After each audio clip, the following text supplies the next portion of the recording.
اگر آپ کمزور دل کے مالک ہیں تو اس ویڈیو کو آپ سکپ کر دیں۔ انسانی تاریخ میں کچھ جرائم ایسے ہوتے ہیں جو صرف قانون نہیں توڑتے، وہ انسان کے ماتھے پر ایک ایسا داغ لگا دیتے ہیں جسے دیکھ کر روح کانپ اٹھتی ہے۔ یہ کہانی کسی فلم کی کہانی نہیں، یہ کہانی ہے پاکستان کے ایک ایسے تاریخ ترین واقعے کی جس نے پورے معاشرے کو ہلا کر رکھ دیا۔ کیا کوئی انسان دوسرے انسان کا گوشت کھا سکتا ہے؟ اور وہ بھی ایک بار نہیں، بار بار؟ جب مٹی کے نیچے سوئے ہوئے مردوں کو بھی سکون نہ ملے تو پتہ چلتا ہے کہ وحشت کی کوئی حد نہیں ہوتی۔ پنجاب کا ضلع بکھر دریا سندھ کے کنارے بسا ایک پرسکون علاقہ،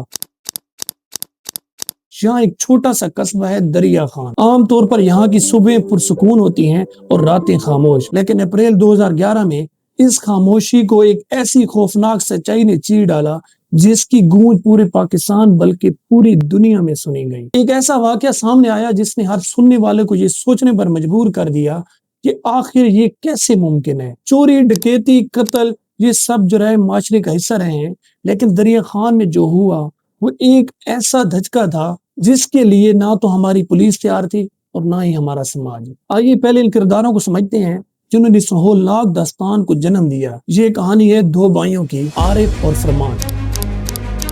یہ بکھر کے ایک گاؤں کہاور کلاں کے رہائشی تھے۔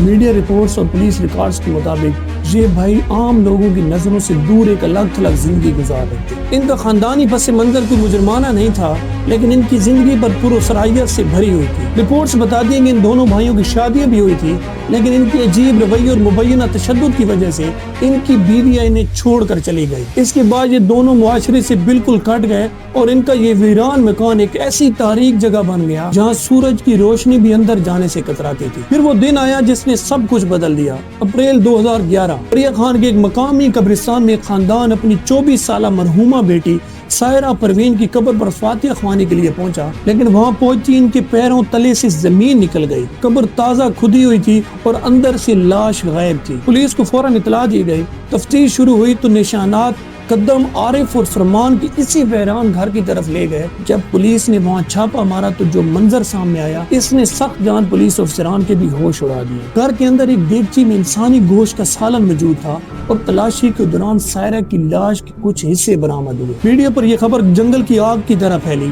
لوگ سڑکوں پر نکل آئے۔ خوف اور غصے کا ایک ایسا طوفان اٹھا کہ پولیس کو ملزمان کو بچانے کے لیے بھاری نفری تعینات کرنی پڑی۔ پاکستان کی تاریخ میں یہ اپنی نوعیت کا پہلا باقاعدہ سامنے آنے والا کیس تھا۔ قانون نے اپنا راستہ لیا۔ 2011 کی اس واقعے پر دونوں بھائیوں کو سزا ہوئی اور انہیں جیل بھیج دیا گیا، لیکن یہ کہانی یہاں پر ختم نہیں ہوتی۔ یہی اس کیس کا سب سے خوفناک پہلو ہے۔ 2 سال کی سزا کاٹنے کے بعد جب یہ بھائی 2013 میں رہا ہو کر واپس اپنے اس گھر میں آئے تو کسی نے نہیں سوچا تھا کہ وحشت کا دوسرا باب شروع ہونے والا ہے۔ جون 2014 پڑوسیوں نے ایک بار پھر اسی گھر میں شدید بدبو اٹھنے کی شکایت کی۔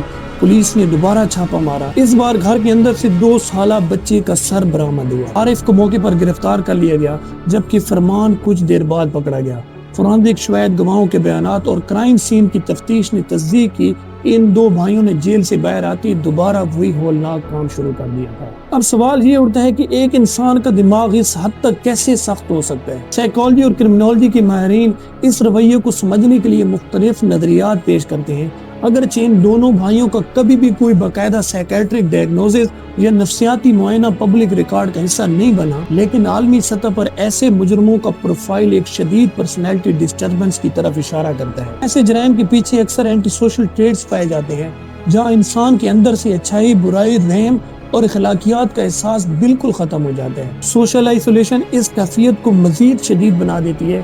تاریخ میں کینیبلزم یعنی آدم خوری کے واقعات زیادہ تر شدید ذہنی امراض یا سائیکوپیتھی سے جڑے ہوئے ہیں۔ لیکن یہاں ایک بات واضح کرنا بہت ضروری ہے، ذہنی امراض کا شکار زیادہ تر لوگ پرامن ہوتے ہیں۔ ان دونوں بھائیوں کا عمل کسی عام ذہنی بیماری کا نتیجہ نہیں بلکہ انسانی جبلت کی تاریخ ترین حد تھی۔ اگر ہم اس کیس کو کرمنالوجی کے چشمے سے دیکھیں تو کئی تھیوریز یہاں پر فٹ بیٹھتی ہیں۔ سب سے پہلے سوشل ڈس آرگنائزیشن تھیوری، یعنی جب کسی علاقے میں سماجی کنٹرول کمزور ہو جائے تو ایسے غیر معمولی جرائم جنم لے سکتے ہیں۔ اس کے علاوہ روٹین ایکٹیویٹی تھیوری کے مطابق ایک مجرم کو جرم کرنے کے لیے 3 چیزیں چاہیے ہوتی ہیں: ایک حوصلہ مند مجرم، ایک آسان ہدف جو اس کیس میں بے بس مردے تھے، اور نگرانی کی کمی۔ قبرستان کی ناقص سیکیورٹی اور رات کا اندھیرا ان کے لیے سب سے بڑا سہولت بن گیا۔ لیکن جہاں ریشنل چوائس تھیوری یہ کہتی ہے کہ مجرم نفع اور نقصان سوچ کر جرم کرتا ہے، وہاں یہ کیس اس تھیوری کو چیلنج کرتا ہے، کیونکہ ان 2 بھائیوں کو معلوم تھا کہ پورا معاشرہ ان کے خلاف ہو چکا ہے، پھر بھی جیل سے نکل کر دوبارہ وہی جرم کرنا کسی منطق یا ریشنل چوائس کے دائرے میں نہیں آتا۔ اس کیس کا سب سے بڑا المیہ ہمارا قانون تھا۔ جب 2011 میں یہ بھائی پہلی بار پکڑے گئے تو پاکستان کی پی پی ایس میں آدم خوری یا مردہ جسم کی بے حرمتی کے خلاف کوئی مخصوص سخت قانون ہی موجود نہیں تھا۔ پولیس کو مجبوراً تعزیرات پاکستان کے دفعہ 297 اور 295 کا سہارا لینا پڑا، جو قبرستان کی بے حرمتی اور مذہبی جذبات کو ٹھیس پہنچانے سے متعلق ہیں۔ یہی وجہ تھی کہ پہلی بار انہیں صرف 2 سال کی معمولی سزا ملی۔ 2014 میں دوبارہ گرفتاری کے بعد انسداد دہشت گردی کی عدالت ATC نے مداخلت کی، کیونکہ اس واقعے نے پورے ملک میں دہشت اور خوف پھیلا دیا تھا۔ بالآخر انہیں عمر قید کی سزا سنائی گئی۔ یہ کیس ہمارے فورنزک انویسٹیگیشن اور جوڈیشل سسٹم کے لیے ایک بہت بڑا سبق تھا کہ وقت کے ساتھ قوانین کو اپڈیٹ کرنا کتنا ضروری ہے۔ اس کیس نے میڈیا اور پبلک سائیکالوجی کے بھی کئی پہلو ظاہر کیے۔ لوگ ایسے ہولناک جرائم کی تفصیلات جاننے کے لیے اتنے بے چین کیوں ہیں؟ سائیکالوجی کہتی ہے کہ خوف اور تجسس کا چولی دامن کا ساتھ ہے۔ جب کوئی ایسی چیز سامنے آتی ہے جو ہماری سوچ کی حدوں سے باہر ہو، ہم اسے بار بار دیکھنا چاہتے ہیں تاکہ اس غیر حقیقی خوف پر قابو پا سکے۔ لیکن میڈیا کی بار بار کوریج نے ایک مورل پینک پیدا کر دیا۔ اویلیبلٹی ہیورسٹک کے تحت جب لوگ ٹی وی پر ہر وقت ایک ہی ہولناک خبر دیکھتے ہیں تو انہیں لگتا ہے کہ پورا معاشرہ اس وحشت کی لپیٹ میں آ چکا ہے۔ ذمہ دارانہ رپورٹنگ کا مقصد سچ دکھانا ہونا چاہیے، نہ کہ خوف کو ایک پروڈکٹ بنا کر بیچنا۔ بکھر کا یہ واقعہ ہمیں بہت کچھ سوچنے پر مجبور کرتا ہے۔ یہ ہمیں سکھاتا ہے کہ ہمارے آس پاس معاشرے کی آخری حدوں پر رہنے والے لوگوں پر نظر رکھنا کتنا ضروری ہے۔ ذہنی صحت کی آگاہی، مینٹل ہیلتھ اویئرنیس کوئی عیاشی نہیں بلکہ ایک سماجی ضرورت ہے۔ اگر ان 2 بھائیوں کے ابتدائی رویوں پر ان کے خاندان یا پڑوسیوں نے وقت پر توجہ دی ہوتی تو شاید یہ تاریخ اس ہولناک موڑ تک نہ پہنچتی۔ ہمیں اپنے قبرستانوں کے تحفظ، اپنے فورنزک تفتیش کے معیار اور شواہد پر مبنی صحافت کو مضبوط کرنا ہوگا۔